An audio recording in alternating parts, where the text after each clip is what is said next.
Então, boa noite, bem-vindos à aula de Direito Tributário, Direito Fiscal e Tributário. Hoje o nosso quórum está baixo, recomendo que quem não veio para a aula hoje, mas está assistindo a gravação, que fique atento às faltas. Toda aula eu estou fazendo chamada, eu faço a chamada conforme o relatório da reunião que sai no Google Meet. Depois que eu finalizo a gravação e fecho a aula, chega um relatório para mim no meu e-mail e eu estou colocando falta. Então, vocês fiquem atentos. Pelas minhas contas, são 18 faltas, se eu não me engano, o limite. Então, vocês fiquem atentos ao limite das faltas. É aquilo que falei na aula anterior. Eu não vou cobrar de vocês que saiam especialistas em direito tributário. A proposta da disciplina não é essa, dar um aparato, um certo conhecimento a respeito do direito fiscal e tributário, relacionado também à prática, relacionado à atuação de vocês como futuros administradores. Enfim, saímos da parte geral do direito fiscal e tributário, abordamos competência tributária, princípios tributários e imunidades tributárias. Esse assunto, dentro da teoria da disciplina, dentro dos livros mais tradicionais, eles tratam esses assuntos que estudamos até então como limitações ao poder de tributar. Quem pode tributar, que tipo de tributo cada item pode criar, cada ente pode criar, quais são os limites, né? Que tipo de regras, esses entes que podem tributar devem seguir, e quem os entes que podem tributar não podem tributar, né? O que se pode tributar e o que não pode. Então, a gente saiu dessa parte mais geral, agora a gente vai entrar nos tributos em espécie, que tipos de tributos existem no ordenamento. A gente já abordou isso daí bem por cima, na primeira aula eu falei os nomes dos tributos que existem, eu cobrei na prova da N1 que vocês descrevessem um dos tributos existentes, mas agora, toda a N3, ainda temos mais 3 aulas, tem essa aula, tem mais 2 até a prova. Nossa prova está marcada para o dia 24. E eu acredito que na N2 eu vou cobrar só impostos, nem todos ainda. Porque daqui até o final da N3, a gente vai trabalhar só espécies tributárias. Vocês vão ver que vamos estudar detalhadamente cada imposto, cada contribuição social, cada. Kaique, eu acho que não. Porque, como eu tinha falado para vocês, eu vou assumir uma disciplina lá no direito que é na sexta, que é de estágio. Aí ela é a tarde e a noite toda. Daí vai depender como é que vai ficar lá na coordenação de direito. Se eu assumir essa disciplina agora, nesse mês de junho, eu vou ter que mudar o horário. Eu vou ter que vir para ou na terça-feira ou provavelmente na terça-feira. Não era nem tá falando o dia, porque agora vocês vão saber quem é a professora. Mas, a princípio, né, a informação que eu tenho hoje é que vai ser online, tá? Só se realmente eu assumir essa disciplina lá no direito que vai ser presencial. Mas a abordagem que eu dou para a prova presencial é uma abordagem diferente da prova que eu dou online, né? Na prova online vocês têm a opção de pesquisar, tem um tempo maior, então as questões têm uma abordagem diferente. Tá? A intenção não é ferrar com ninguém, pelo amor de Deus. Vocês estão no último ano, não vão se ferrar por causa da disciplina de direito. Então, a nossa prova vai abordar os princípios, as imunidades e os impostos. Né? Os impostos que são os tributos mais famosos. Inclusive, quando a gente fala de tributo, a população em geral, as pessoas falam impostos. Né? Não quero pagar imposto. Nossa, mais um imposto. É o que o pessoal chama, de maneira geral, de todos os tributos, né? Tipo, nos Estados Unidos, né, nos países de língua inglesa, o que a gente chama de tributo, eles chamam de tax, né? Taxing, T-A-X. Então, quando eles falam de maneira geral, né, taxes, eles falam de todos os tipos de tributos. Da mesma forma aqui, né, a pessoa em geral fala imposto. Então, a gente sabe, né, que imposto é uma das espécies tributárias, e é o primeiro que a gente vai abordar hoje. Mas primeiro vamos falar um pouquinho aqui de como se dividem essas espécies tributárias. Bem-vinda. Vamos lá, uma continuidade de uma mosca aqui dentro do telefone. Então, vamos dar continuidade aqui e, como eu estava falando, vamos estudar imposto por imposto, imposto federal, imposto estadual, vamos ver os pormenores de cada um, as alíquotas, a gente vai estudar um por um. Vamos lá. Então, como eu estava falando, as 5 categorias de tributos que temos no nosso ordenamento jurídico brasileiro são essas 5, né? Impostos, taxas, contribuições especiais e sociais. Geralmente, as pessoas chamam isso aqui só de contribuições. Contribuições.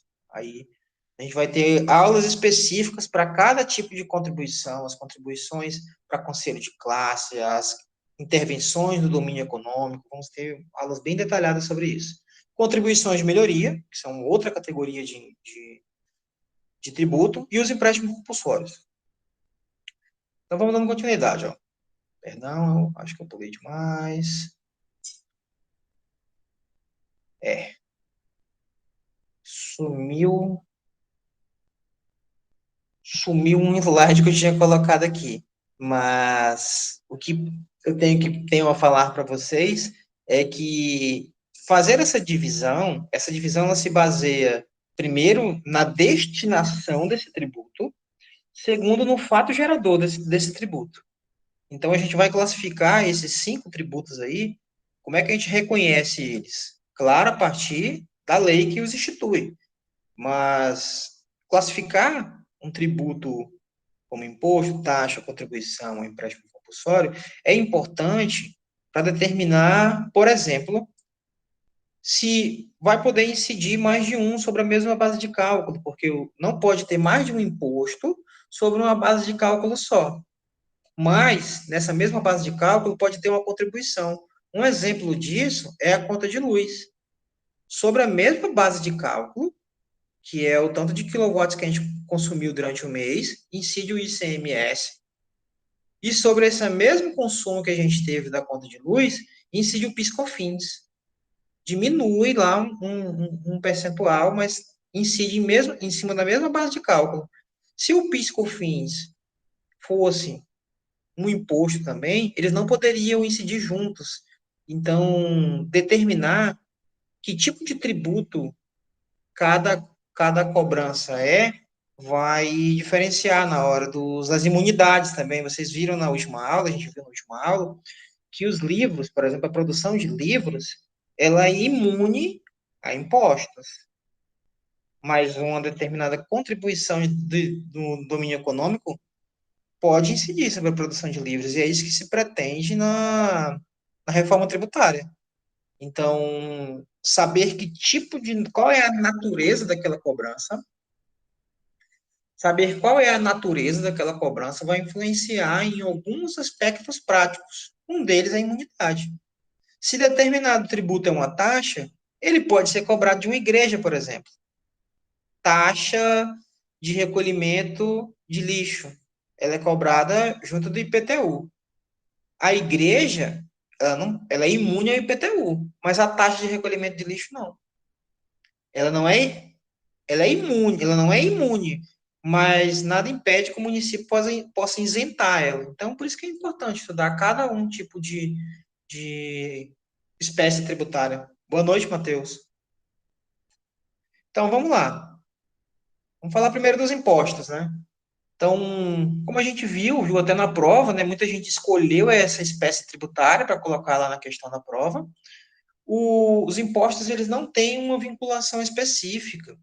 E também o fato gerador dos impostos, ele sempre está ligado a algum tipo de patrimônio ou renda do contribuinte. Ele é um imposto, eles são relacionados a alguma forma de oferição de riqueza das pessoas. Então, por isso que ele é o tributo mais antigo, por isso que ele é o tributo quando a gente fala em tributo, a gente pensa logo em imposto, porque é o que está mais relacionado a fatos da vida. Então, ó, ele está sempre relacionado ao contribuinte.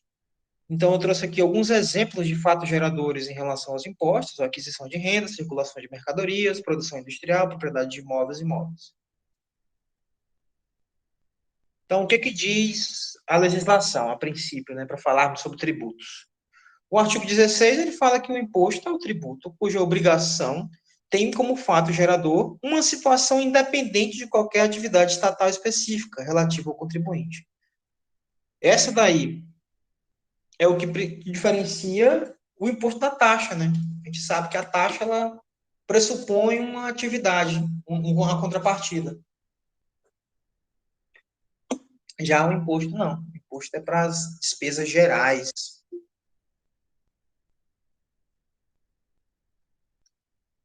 O imposto é para as despesas gerais.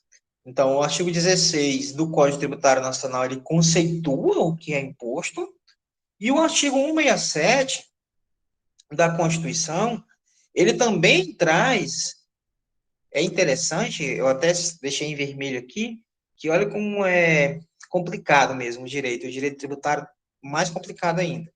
Ele coloca aqui uma regra, então, ó, é vedada, né, é proibido a vinculação da receita de impostos a um órgão, fundo, despesa.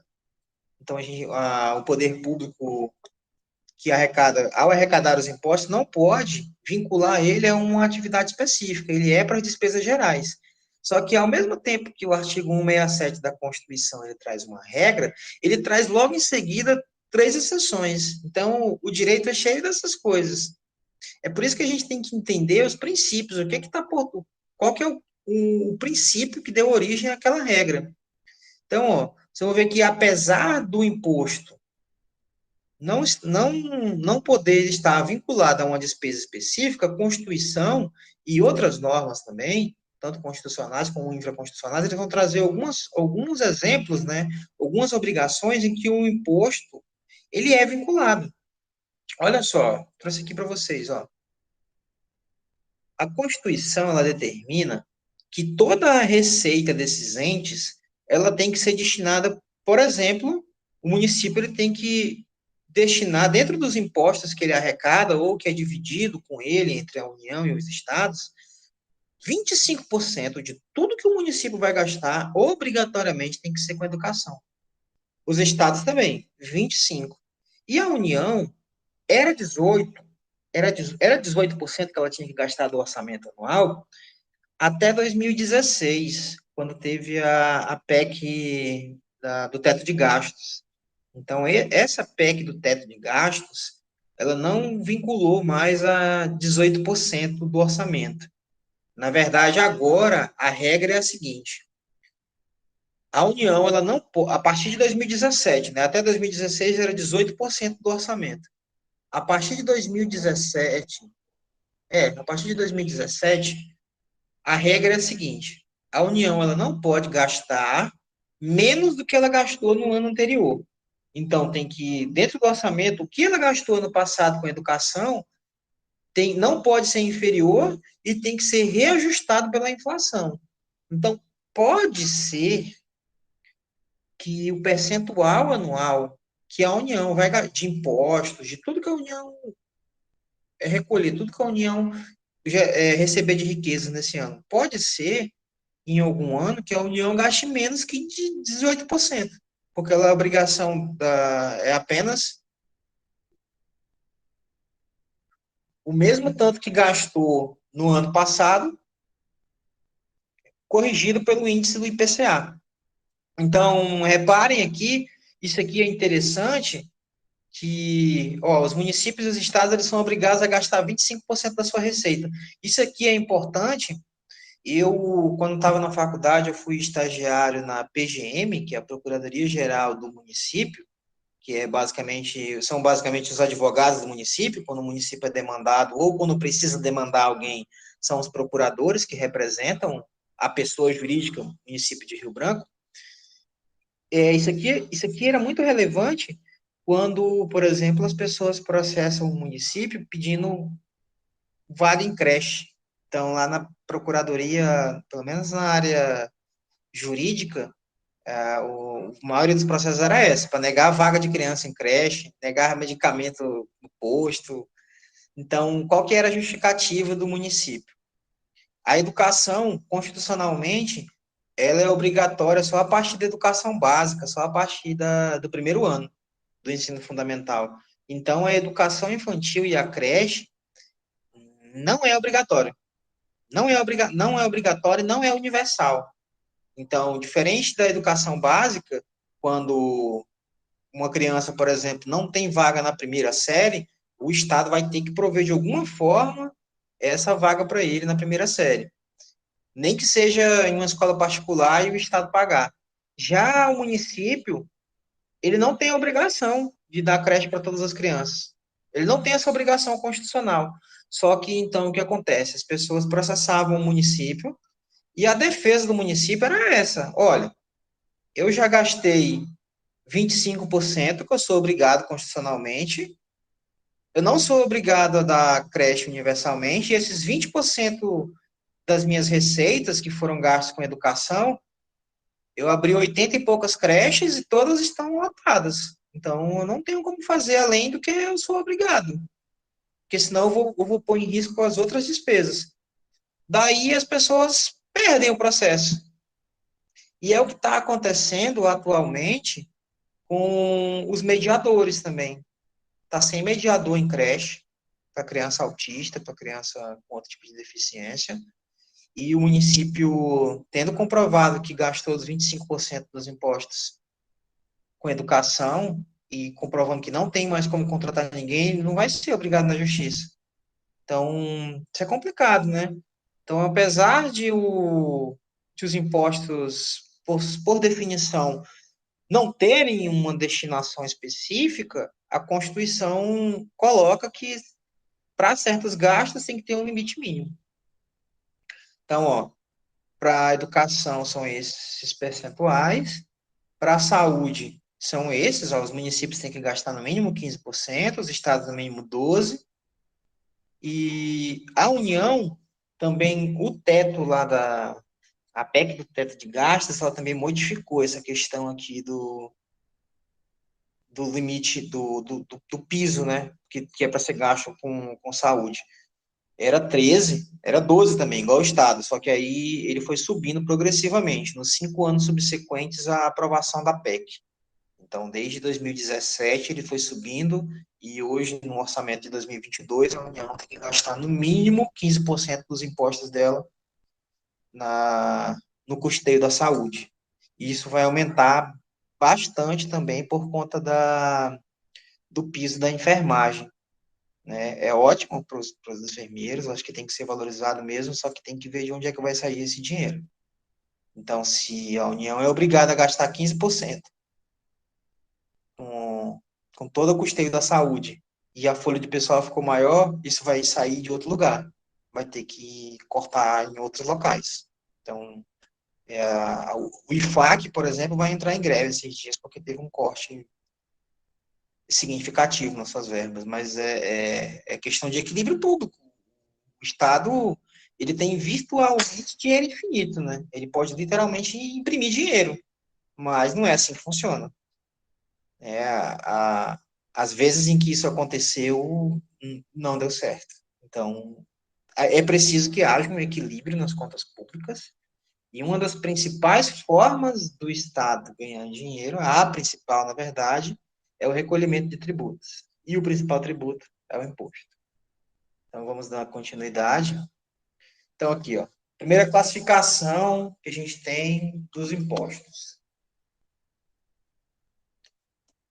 Imposto direto é aquele que incide sobre a renda e patrimônio, é aquele que, de fato, o fisco te dá um papel na tua mão escrito imposto e você tem que pagar. Então, você sente a faca entrando, né? Todo ano você tem que declarar o imposto de renda.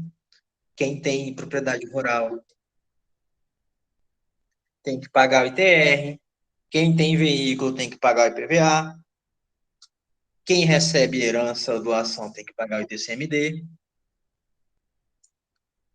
E quem tem imóvel tem que pagar o IPTU.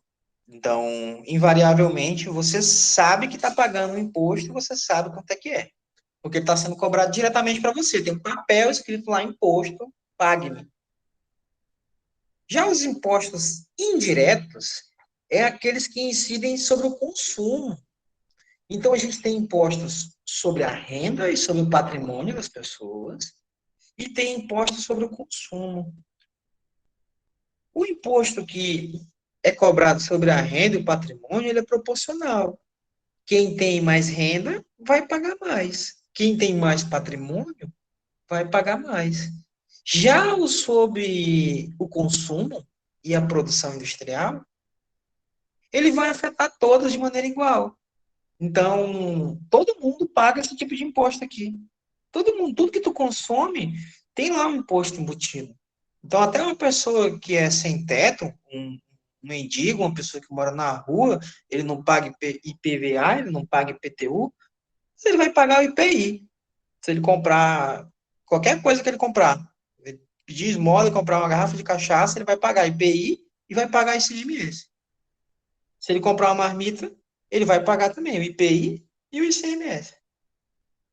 Então, diferente dos impostos diretos, a gente não recebe um papel escrito imposto, pague-me. Aqui, o imposto é pago indiretamente, né? Uma outra pessoa recebe essa cobrança e repassa através do preço das coisas. Então, tudo que a gente paga, tudo que a gente consome, está embutido lá um imposto, só que a gente não vê, a gente só vê o preço final. É diferente, por exemplo, eu citei no começo da aula dos Estados Unidos, lá é obrigatório você colocar, em alguns estados, é obrigado você colocar lá a quantidade de imposto. Então, você vê lá determinado bem, é $5, aí você vai pagar e tem lá $5 mais os taxas, né? Mais 20, 30 centavos lá dos impostos. Ele não coloca 5,30, ele coloca lá R$ 5, $5 é o preço, $30, 30 centavos é o imposto. Então lá é uma forma de mostrar que aquela cobrança ali, ela está embutida. Já aqui no Brasil, em alguns notas fiscais tem lá, né? Até no preço lá no supermercado, se você ver lá, vai ter lá o preço é tanto, tem 35, 40% de tributos. Sem tributos, esse produto seria preço X. Então, só comentando também que esses impostos aqui, eles podem incidir em conjunto, tendo em vista que ninguém mora só na União. A gente mora, todos nós moramos ao mesmo tempo na União, no Estado e no município. Né? A gente mora no Brasil, no Estado do Acre e na cidade de Rio Branco. Neste exato momento, estou sendo tributado pelo governo federal. Estou auferindo renda. A aula que eu estou dando agora, eu vou ter que declarar no meu imposto de renda no que vem, tendo em vista que o pagamento é por hora. Né? Eu sou horista. Nesse exato momento, estou sendo tributado pelo imposto de renda. E estou sendo tributado também pelo ICMS estadual, tendo em vista que estou usando a energia elétrica e a Energisa, para mandar a energia para cá, tem que pagar o imposto e ela não paga, não, ela cobra de mim, na minha conta, 25%. Então, todos esses impostos aqui, eles podem ser. Eles acontecem ao mesmo tempo. Todos esses aí, eles podem ser cobrados ao mesmo tempo, porque a gente mora, tanto mora no município, quanto mora no estado, quanto mora na União. Então, essas são as definições gerais sobre a classificação dos impostos. Vamos começar de baixo para cima. Vamos falar primeiro sobre os impostos municipais.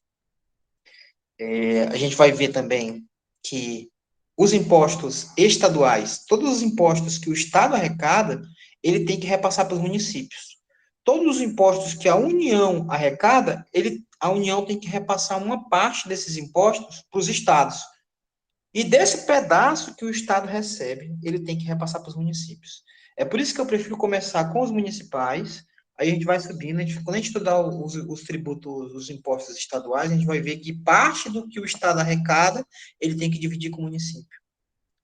Então, vamos começar aqui pelos impostos municipais. Aqui eu trouxe uma notícia dessa semana de uma pessoa que está indignada, que construiu uma casa de brinquedo e o IPTU dele aumentou, segundo ele, por causa disso. Então, vamos ver como é que funciona o IPTU. Né? Que tipo de imposto é esse? Vamos começar pelo IPTU. Bem, fato gerador é uma situação, já para contextualizar vocês, a gente vai abordar os impostos a partir dessa metodologia, todos os impostos seguintes que nós vamos abordar vai ser nessa metodologia. Então, a gente vai falar qual que é o fato gerador do imposto.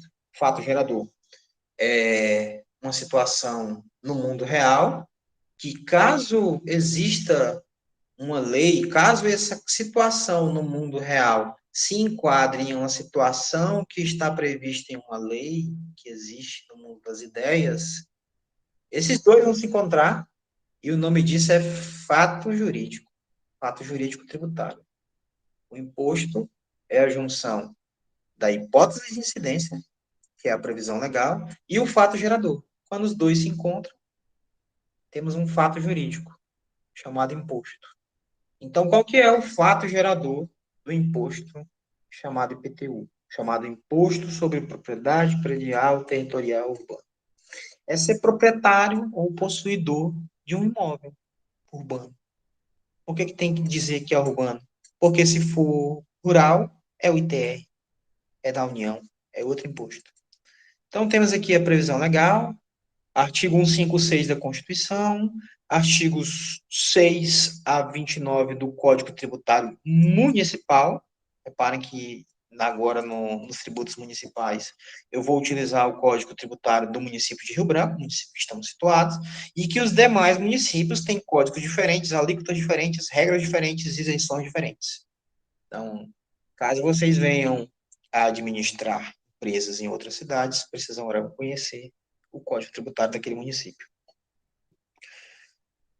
Também o IPTU está previsto do artigo 32 ao 34 do Código Tributário Nacional, e aqui vamos falar especificamente algumas coisas sobre o IPTU.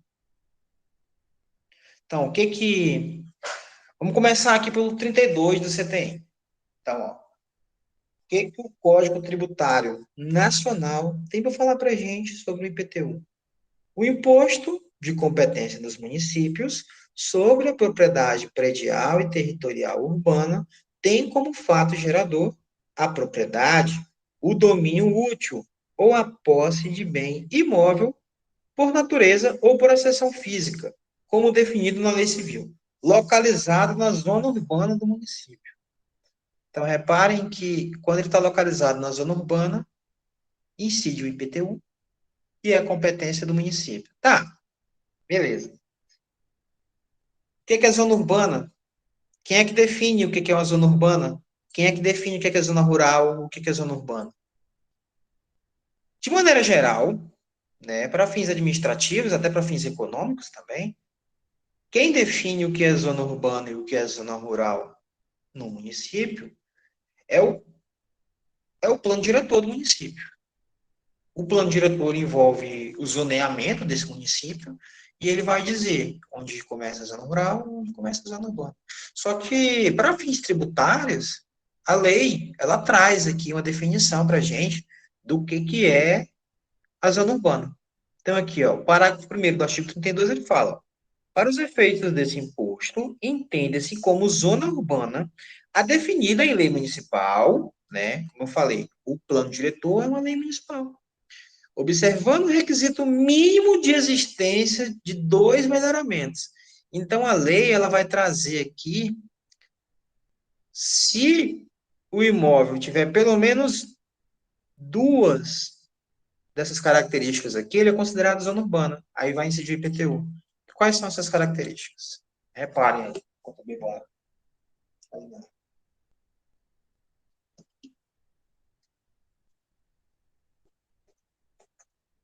Então, ó, se tiver uma dessas duas características aí, ó, meio-fio ou calçamento com canalização de águas, abastecimento de água, sistema de esgoto, rede de iluminação pública com ou sem posteamento para distribuição domiciliar, escola primária ou posto de saúde a uma distância máxima de 3 quilômetros do imóvel considerado. Ou seja, para fins tributários,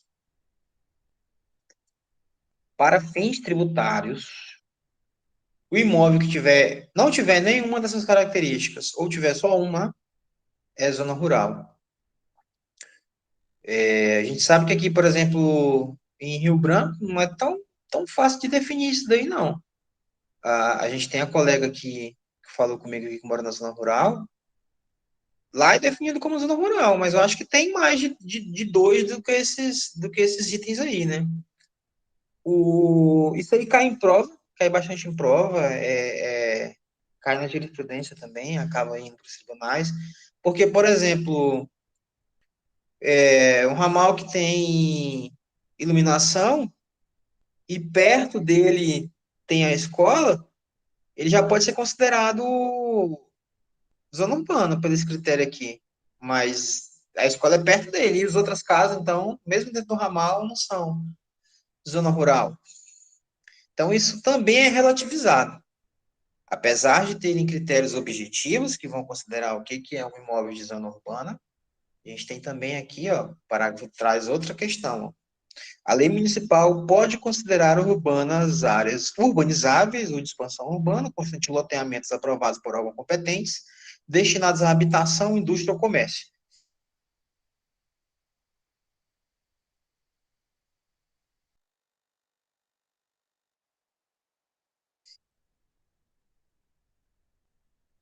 Estou. Estão me ouvindo? Oi. Travou, professor. Travou, mas vocês estão me ouvindo? Eu tô. Ouvindo sim. Travou meu vídeo, né? Eu Mas vocês estão também. me ouvindo? Sim, ouvindo sim, professor. Mas está cortando, pelo menos para mim. Ué, a minha imagem saiu. Deixa eu ver se eu volto. Voltei. Estão me ouvindo, né? Então, reparem que a lei, para fins tributários, ela também traz que a utilização, não é só a localização do imóvel que vai considerar ele rural ou não, a utilização dele também. Porque, por exemplo, ali antes da Cidade do Povo, tem o segundo distrito industrial. Vocês já viram lá, conhecem, já foram lá? Porque tem o distrito industrial ali no Universitário, e tem um segundo distrito industrial que foi feito ali antes da Cidade do Povo, a entrada antes da Cidade do Povo. Então, ali, por mais que naquela localidade, lá para dentro, eu já fui lá quando era estagiário da PGE, lá tem fábrica de carroceria, de caminhonete, tem umas fábricas de alimentos lá, acho que a Dude está lá, tem uma série de fábricas lá. Então, por mais que eles não cumpram todos esses requisitos aqui, cadê? Mas que eles não cumpram todos esses requisitos aqui, por ser uma área de habitação ou indústria, mesmo tendo afastado da cidade, ele é considerado zona urbana para fins tributários. E também o decreto-lei aqui que trata que foi que criou a Alcobras, que foi tratar de quando foi incentivar o Brasil a produzir cana para fazer álcool. Também trata que, dependendo do tipo de exploração, pode ser considerado, né? Pode ser considerado zona urbana, mesmo que esteja dentro da área rural, mas aqui o que vai definir, na verdade, se é zona rural, zona urbana, primeiro é o plano diretor, segundo, a utilização, e na falta desses critérios, esse daqui, do artigo 32. Então, isso aqui tem uma série de consequências. Além da cobrança do IPTU, tem a questão de que o imóvel rural, quem faz a avaliação dele é um engenheiro agrônomo ou um engenheiro florestal, a metragem dele é em hectares, o valor de mercado é diferente, né? O valor do hectare em determinada localidade tem um preço. O valor do metro quadrado do imóvel urbano em determinada localidade tem outro preço, totalmente diferente. Quem faz a avaliação do imóvel urbano é o engenheiro civil, Então, tem uma série de consequências. Então, isso daí, o direito e a própria administração também, a ciência da administração, vai cuidar disso daí. Porque tem várias consequências de se considerar um imóvel urbano ou rural. Mas o que, nesse caso aqui, a gente está considerando um imóvel urbano ou rural para fins tributários. E vocês viram, caiu na prova também, que o ITR, que é o imposto que incide caso esse imóvel ele seja rural, metade dele é do município. Só pelo município existir, todos os imóveis rurais que ficam lá na localidade dele, ele recebe 50% do ITR. Mas aí, se eu posso ficar com 100, por que eu vou querer 50?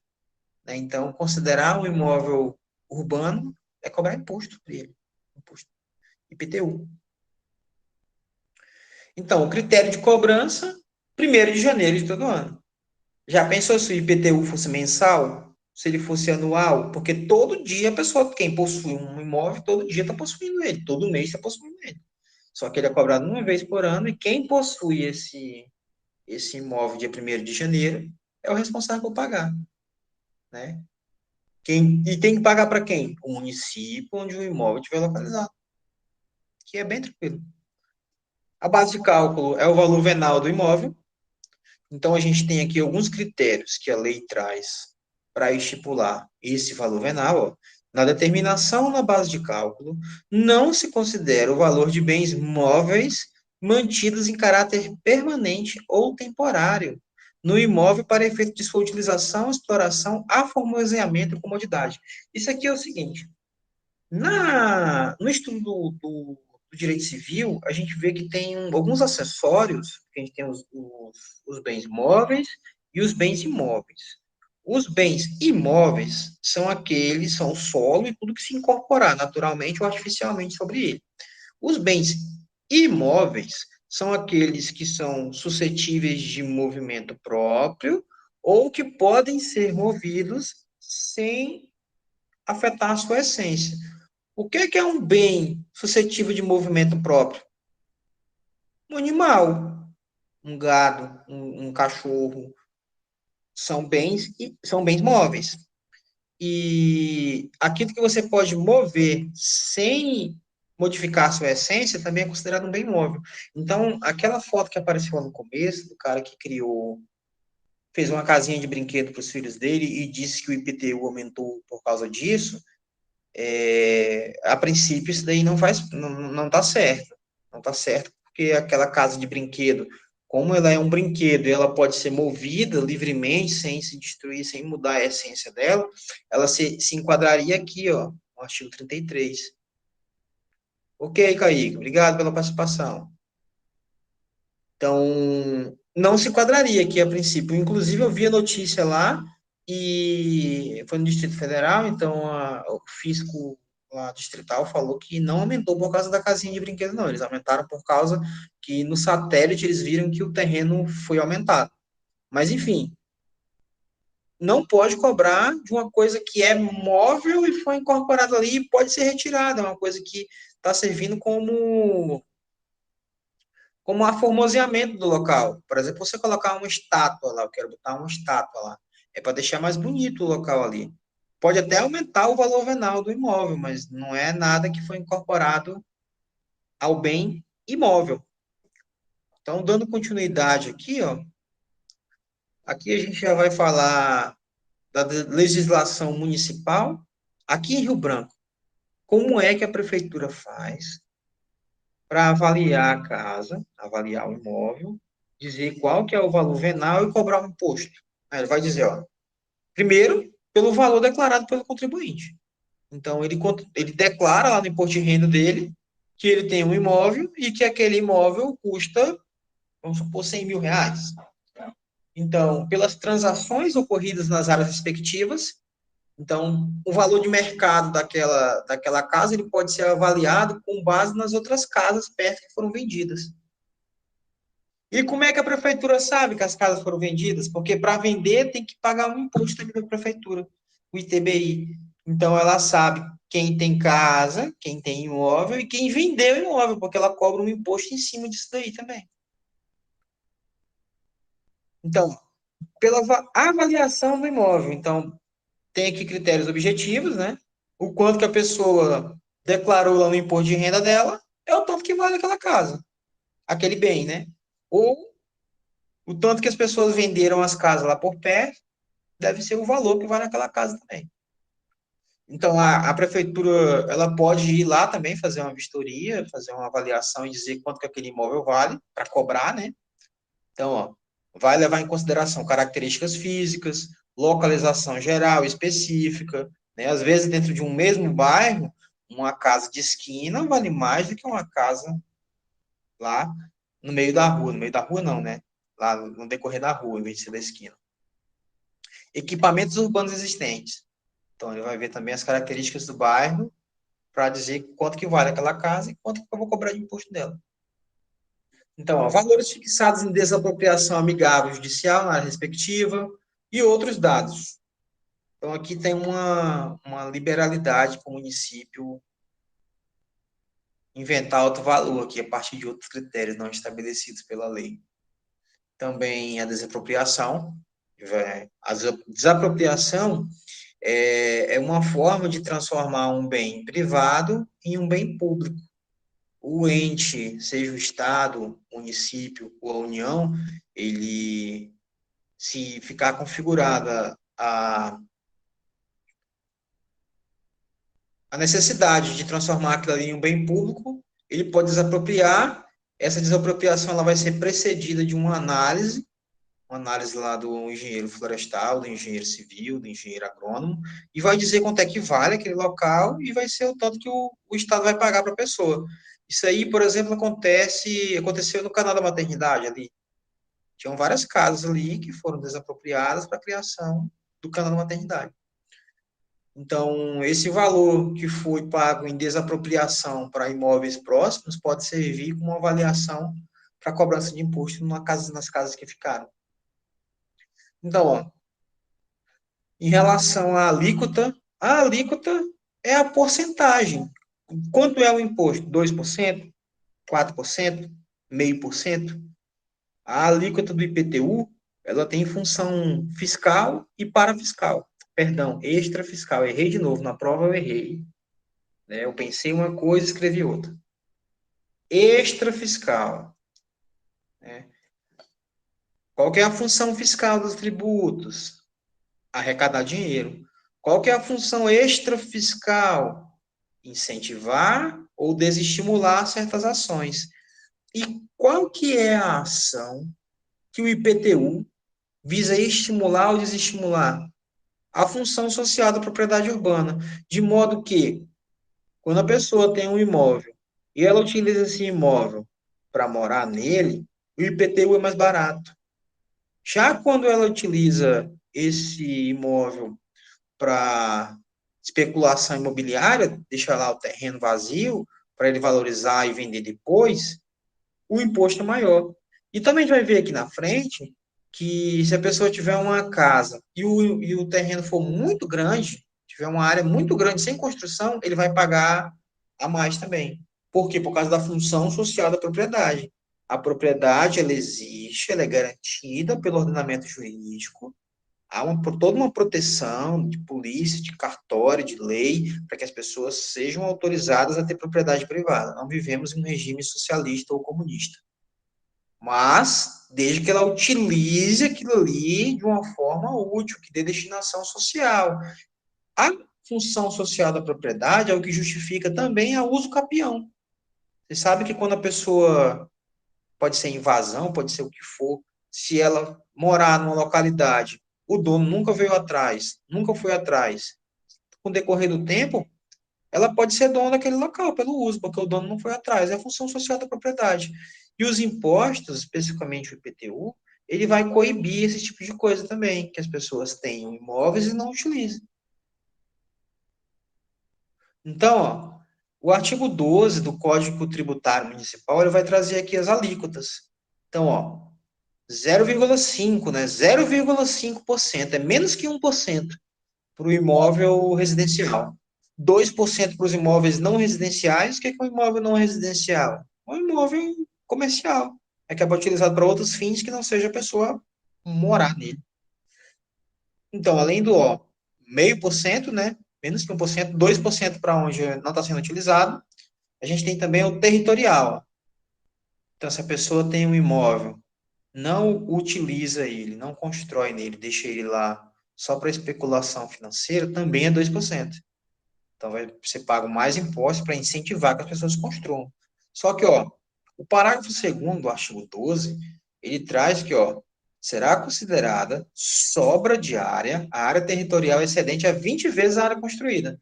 Então, a avaliação da prefeitura vai chegar lá e vai ver, a área construída é tantos metros quadrados e o terreno tem tantos metros quadrados. Se o terreno tiver 20 vezes mais área não construída do que construída, vai ser cobrado 2% também. Para evitar que as pessoas tenham um imóvel gigante, um terreno gigante, sem construir nele. Na cidade, né? Na área rural funciona diferente. Então, aqui a gente tem o valor mínimo que o IPTU pode ser cobrado. Aqui em Rio Branco, o valor mínimo do IPTU é metade disso daqui, dá R$ 76, né? R$ 76. O parágrafo 1º do artigo 12 vai falar isso daí. Então, além das alíquotas, a gente vai ver aqui, quais são as penalidades. A gente vai trabalhar as alíquotas, fato gerador e base de cálculo de todos os impostos, estaduais, municipais, federais, a gente vai devagarzinho, a gente chega lá. Até a N3 a gente vai estudar um por um. Então, aqui em Rio Branco, eu trouxe aqui para vocês,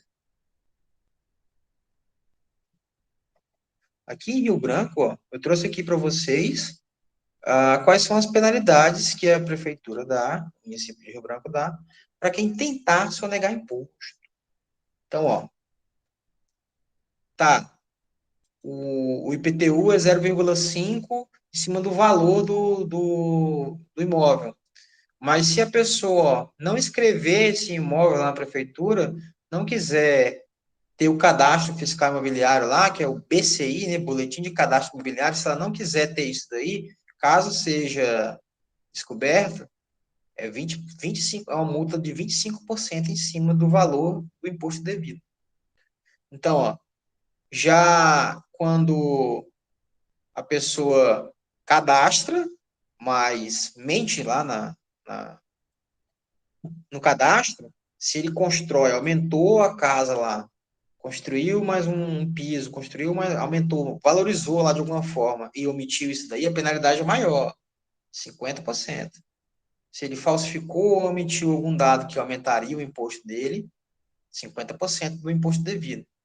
Já a terceira penalidade, a mais grave, que é quando a pessoa, além de omitir ou falsificar alguma coisa, ela está buscando uma isenção, e daqui a pouco a gente vai ver, aqui em Rio Branco, quem que é isento de pagar IPTU, a penalidade é maior, 100%. E em caso de reincidência, 200%. Né? 200% não, 200% aqui no 3. Né? 25, aí o dobro que dá 50 lá na primeira. Então, além da multa, além da sanção por tentar enganar a prefeitura, tem também a correção monetária e os juros, caso as pessoas não paguem o IPTU. Então, 2%, né, de multa, caso não seja pago no mesmo ano, no ano seguinte já vai ter 2% de multa, 10% se demorar mais de um ano, 10% sobre o valor do débito valorizado monetariamente se o pagamento ocorrer posterior ao lançamento do imposto. Então, aqui já vai 12%. 1% de juros ao mês também. Então, e o débito é calculado. Então, a gente vai ter uma aula específica sobre execução fiscal. A gente vai ter uma aula específica sobre execução fiscal, mas vocês vão ver que o fisco ele não perdoa ninguém. Tem uma frase atribuída, acho que ao Benjamin Franklin, que só tem duas certezas na vida, né? Uma é a morte e outra é a cobrança de impostos. E a prefeitura não perdoa, não. Se você estiver devendo, esconder, tentar sonegar, eles vão atrás e vem com todas essas penalidades aqui. Multa, correção monetária essas penalidades previstas no artigo 29 do Código Tributário Municipal. Então, ó, agora a gente vai falar das isenções do IPTU. Então, ó, salvo disposição em contrário, a isenção, na aula passada a gente estudou a diferença de isenção e imunidade. Pode ser que caia na prova isso aí. Qual que é a diferença de isenção e imunidade? Pode ser que caia. Aqui, ó, Pode ser que caia, né, professor? Pode se ser que caia, né? vai que caia. Então, alguns entes e alguns fatos geradores são imunes a impostos. Mas aqui a gente vai ver que isso aqui são diferentes, isso aqui são isenções. Então, aqui em Rio Branco, quem que está isento de pagar IPTU? Vamos ver aqui. Primeiro, a isenção ela afeta só os impostos. Taxa e contribuição, não. Então, vamos ver aqui, ó. O artigo 25 do Código Tributário Municipal, ele vai trazer aqui algumas hipóteses em que o ente a pessoa lá, o imóvel, ele está isento de pagar IPTU.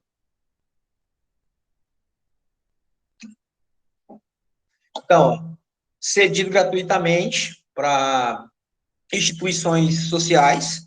Na verdade, isso aqui nem precisava estar aqui, porque a instituição social, né, de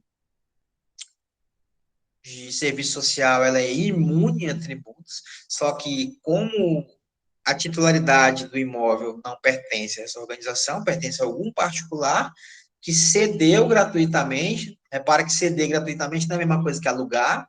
Então, se aluga, o proprietário vai ter que pagar o IPTU, ele pode estar alugando para quem for, para o Estado, para pai, para a Associação Patinha Carente, ele vai pagar. Então, isso aqui, ó, o município diz que vai lá ver se ele cedeu gratuitamente mesmo, pertencentes à agremiação desportiva licenciada, quando utilizado efetivamente e habitualmente. Isso aqui é interessante, porque hoje, basicamente, os clubes de futebol, eles são associações sem fins lucrativos. Então, se você vê lá o Estatuto do Flamengo, o Estatuto do Palmeiras, o Estatuto do Corinthians, eles são associações sem fins lucrativos. Assim como é o Rio Branco, a ADESG, o, o Galvez, eles são associações sem fins lucrativos, mas eles exercem uma atividade econômica ali. A diferença é que não tem acionista do clube. Então, é por isso que veio a lei da SAF, né, Sociedade Anônima Esportiva. Então, o Cruzeiro virou SAF, está virando SAF, né, o Figueirense também, parece que vai ter o Botafogo. Mas, enfim, esses clubes, seja de futebol ou de qualquer outro esporte, não pagam IPTU. Então, vocês viram ali o Estádio Zé de Melo. O Estádio Zé de Melo não paga IPTU. Ele pertence a uma agremiação desportiva, quando utilizado habitualmente para atividades sociais. Reparem que o clube desportivo lá ele não está nas imunidades, ele não é imune. Mas o município de Rio Branco decidiu isentá-los. Então, ó, agora esse daqui, o inciso terceiro é uma categoria que, na verdade, eles são imunes, ó. Pertencentes à sociedade ou instituição sem fins lucrativos que destina a congregar classes patronais, ou seja, o prédio do sindicato. O prédio do sindicato, ele não paga, ele é isento, mas ele também é imune. Trabalhadores, ó, patronais, não, perdão. Na verdade, é só o trabalhador que ele é imune. O patronal, não. Porque tem sindicato dos patrões. A gente tem, por exemplo, o sindicato dos donos de supermercado. O sindicato do supermercado é um sindicato patronal. E a sede desse sindicato, ele não é imune ao imposto, mas ele é isento em Rio Branco. O dos trabalhadores, ele já é imune, né, constitucionalmente. Já os estudantis, ó, então ali a Casa do Estudante, o DCE, ele não pode cobrar imposto sobre ele, com a finalidade de realizar sua união, representação, defesa e elevação do nível cultural. Então, ó, o inciso 4 ele traz que, vocês viram lá que o imposto mínimo, o imposto do IPTU mínimo cobrado em Rio Branco é metade da unidade de referência municipal, que é R$ 150. Então, não tem como cobrar menos da metade de R$ 150, que é R$ 36. Então, aqui o valor do imóvel, se ele for inferior, eu fiz as contas aqui, dá uns 4, 5 mil reais. Então, 4, 5 mil reais não vai pagar. O valor venal do imóvel, 4, 5 mil reais, ele não vai pagar IPTU. Então, também, ó, esse aqui é interessante, ó. O 5, pertencente a viúva ou viúvo, órfão, menor ou pessoa inválida para o trabalho em caráter permanente, reconhecidamente pobre, quando nele resida e desde que não possua outro imóvel no município. Então, isso aqui é o quê?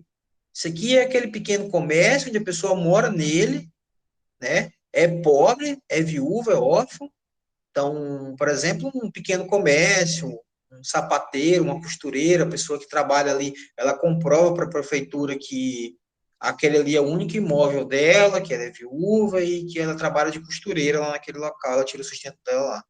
Então, ela está isenta de pagar IPTU, de acordo com o inciso 5º, artigo 25 do Código Tributário Municipal. Então, aqui o 6 também, ó. Pertencente ao contribuinte reconhecidamente pobre, que preencha as seguintes condições: resida no imóvel, não possua outro imóvel, a área do terreno não seja superior a 300 metros quadrados e a área de construção não ultrapasse 60 metros quadrados. Reparem que no 5, a única, a única exigência comum do 6 é que a pessoa não pode ter outro imóvel, mas aqui ele não coloca uma limitação de tamanho do terreno, nem de área construída. Essa é a principal diferença do 5 para o 6, ó. Só que aqui ele tem que cumprir outras características, né? Tem que ser o órfão, ou a viúva, ou o viúvo, né? Não pode o casal, e que seja o trabalho deles. Aqui não, aqui a pessoa tem que morar no local, tem que ter esse tamanho aqui no máximo, e ele também não vai pagar IPTU. Interessante, né? Então, ó, aqui o parágrafo primeiro ele traz quem que são essas pessoas pobres, reconhecidamente pobre. Quem que é uma pessoa reconhecidamente pobre?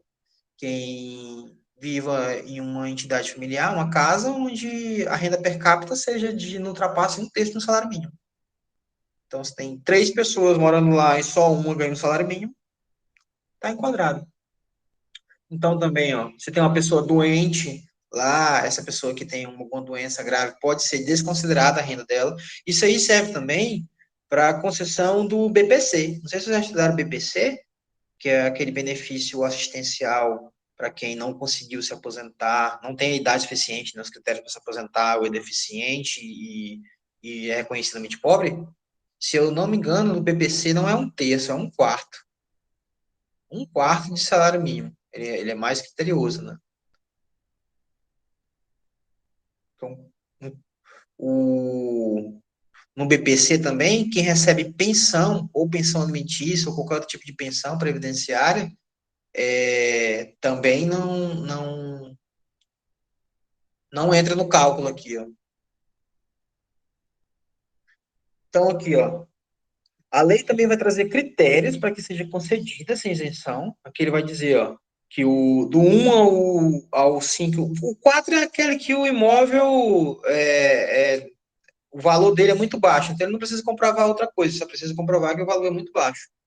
Então, ó, esse requerimento, ele pode ser, se vocês conhecerem alguém nessa situação que paga IPTU, ele pode requerer para a prefeitura, ó, até o mês de junho, ó, até esse mês ainda pode buscar a isenção do IPTU ano que vem. E essa caracterização aí, essa isenção, ela dura 4 anos. Aí depois de 4 anos tem que renovar. Então, falamos sobre IPTU, falamos do fato gerador do IPTU, da alíquota, das isenções, das penalidades para quem não pagar o IPTU. Então, o outro imposto municipal que a gente vai falar aqui é o ITBI, que é o Imposto sobre Transmissão de Bens Móveis.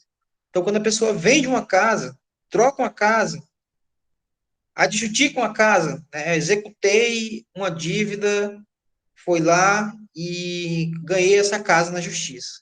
Tem que pagar o ITBI. Isso aí, lá no escritório, eu tive que fazer um dia desse.